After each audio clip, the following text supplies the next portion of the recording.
ప్రేమ పల్లవిలో మన హైదరాబాద్ నుంచి ప్రీతి గారు మనకి ఆర్డర్ చేసిన అవుట్ఫిట్ అండి.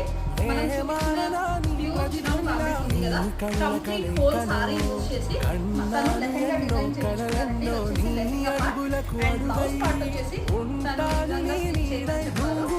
ఇది వచ్చేసి మనకి బ్లౌజ్ పార్ట్ వచ్చేసి బ్లౌజ్కి పోట్లీ బాల్స్ ఇచ్చాము. అండ్ ఇది వచ్చేసి బ్యాక్ వచ్చేసి మనకి విధంగా బౌల్ వచ్చేసి డిజైన్ చేసాము. అండ్ దీనికి పేరు చేసిన ఓని వచ్చేసి మనకి pure space silk cut work స్టైల్లో ఓని